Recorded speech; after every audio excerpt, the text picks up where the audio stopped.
Western Mass News is getting answers tonight after an Agawam couple received an unexpectedly large electric bill for more than $1,200.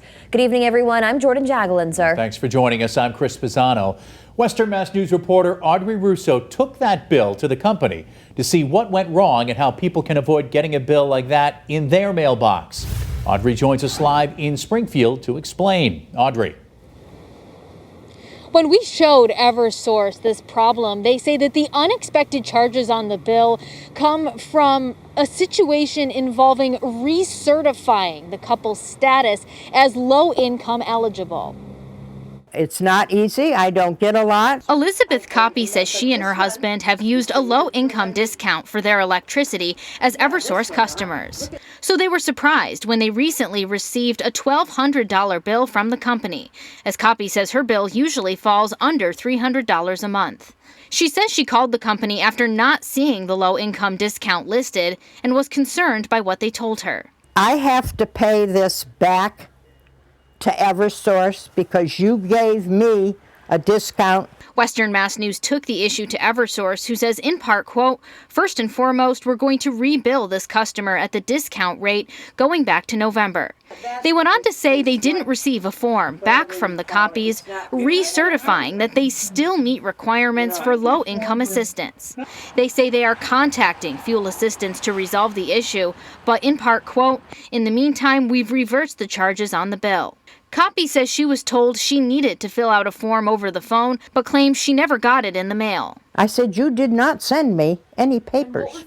Western Mass News also connected Copy with the Valley Opportunity Council, which runs a low-income energy assistance program. We provide help with your heating, paying for your heating costs. The Copies tell Western Mass News they had used VOC in the past for help with energy, and Melissa White says VOC wanted to assist them again in getting to the bottom of the unexpected bill. It's really hard to need help with your heating costs and be in fear that you can't pay those costs. I would recommend that people reach out to their heating source first.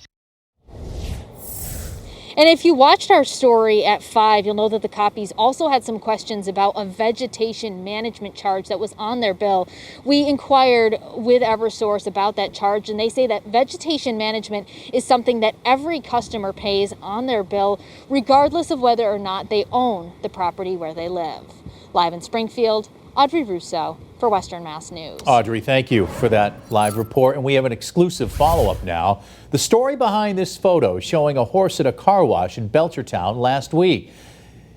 It's really captured the attention of many of our viewers. We know you're all concerned for the well-being of that horse. So tonight, Western Mass News reporter Briseida Landaverde is asking the tough questions. Why was the horse there, and was the power wash really used on it? She joins us live now with the very latest. Briseida? Chris and Jordan, many of our viewers were concerned for the safety of this horse, so I asked one of the people involved to explain the events that unfolded last Thursday when that horse was spotted at the car wash. So was there any power wash used on the horses? There was no power wash used on the horse. Maureen Kontrovitz owns 2 of the 5 horses that were in the area of the Swift River Valley Auto Wash in Belchertown on April 15th. She does not own the horse in question. She says that horse resides in Connecticut. While they were there, a picture was taken of the horse at the car wash, this leaving many local residents concerned. If you pressure wash yourself, that hurt. So imagine how a horse feels. But Kontrovitz says there is another side to the story. She tells Western Mass News the riders made a stop at the car wash because they were worried when blood was spotted on one of the horse's legs. They stopped to get just like a trickle of water from the hose, which is what, as if you're familiar with a car wash, what comes out of the hose if you're not actually using it to power wash. And what they found? There wasn't anything. They assumed it was just a scab that must have been brushed off in the trailer. There wasn't even any injury. All they were doing was using a trickle of water to wash the blood off the horse's leg so that they could see where it was coming from. But this is not the only concern the community has. Alyssa Skolowski, who lives nearby, says on that same night, she almost hit one of these horses because they were not wearing proper night gear. I pulled over and I was like, you're gonna hurt somebody one day. Like you can't ride in the dark with no reflectors on. And Kontrovitz says she is working to make sure all the horses wear night protection gear. The Belchertown is investigating this incident. We reached out for an update, but we have not heard back at this time. For now, reporting live, Brisita Landaverde for Western Mass News. Well, we saw a pretty nice start to the day today, but at this hour we do have some showers passing across the areas here in Western Mass, especially southern and central Berkshire County, where we're seeing this big batch of heavy rainfall. There's a slight chance for a few lightning strikes in here, but the Doppler radar not indicating any at the moment.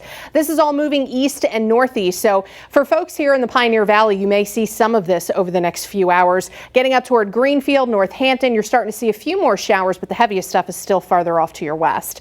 As we put this in motion over the last few hours, there's an upper level disturbance coming through that's caused these spotty showers to kind of pop up all over New England. So everybody dealing with hit or miss showers this evening, keep that in mind if you do have some outdoor plans. You might get wet, and you definitely don't want to be outside. If you hear any thunder, be sure to just take it in.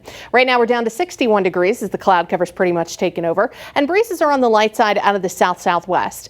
Temperatures are hovering close to 60 in just a few spots now, but 50s is where we'll stay throughout the rest of the evening. Wind is occasionally a little bit gusty, but we're expecting any breeze tonight to eventually become calm after midnight. Looking at the chances for rain through the rest of your evening, they should pretty much taper off after 8 p.m. By 9, we're already turning partly cloudy, and then later tonight, skies will gradually turn mostly clear. For the kiddos hitting the bus stop in the morning, temperatures will be a bit chilly. We'll be in the middle to upper 30s with partly cloudy skies, maybe a little bit of fog across the valley, but that burns off and we warm up fast. In the afternoon, we're expecting highs to hit close to 70. It is looking like we'll stay dry, though a slight risk of a shower will be around, and those shower chances are on the rise for midweek. We'll take a look at your full forecast in just a few minutes. Back to you. Janna, thanks. Western Mass News taking a look at the latest COVID-19 numbers across the state. The state reporting more than 1,200 new cases of COVID-19 today. The state also, the total approaching 633,000. Of those, more than 34,000 are active. And the Bay State also reporting 18 new deaths due to the coronavirus. So that puts the death toll, the total, at 17,135. Today, almost 2 million additional Massachusetts residents became eligible for a COVID-19 vaccine. Those 16 and older finally getting the green light to schedule a dose. Western Mass News reporter Lindsay Kane is live for us at the Eastfield Mall with more on how the first day of vaccinating the general public went. Lindsay? Chris and Jordan, the Curative Community Relations Manager, tells me they had a wide range of people at the Eastfield Mall site getting vaccinated today, from 16 years old to older residents as well.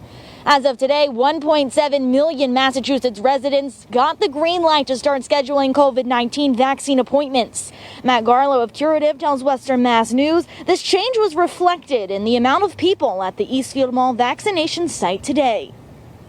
It's been pretty steady throughout, and I know we have a lot of tables open. We'll see what the max number on that was at the end of the day, and also we'll see kind of the age breakdown as this week goes along, but we can tell there was a lot of pent-up people ready to get vaccinated, and now that the eligibility is open for all. While 16 and 17-year-olds are eligible, they are still minors. Garlow says for this age group, parents need to fill out a consent form and an adult needs to be present at the vaccine appointment. Parents can get that consent form online or in person at the Eastfield Mall. Live in Springfield, Lindsay Kane, Western Mass News. Lindsay, thanks for that live report. The Holyoke Mall is getting busier as pandemic restrictions lift, so they're in need of employees. But they're competing against unemployment benefits that many would prefer over a paycheck right now. Something the owner of Summit Career Staffing and Recruitment Agency in Springfield, Brian Picard, says he's also seeing. Western Mass News did the math to see what the lure really is.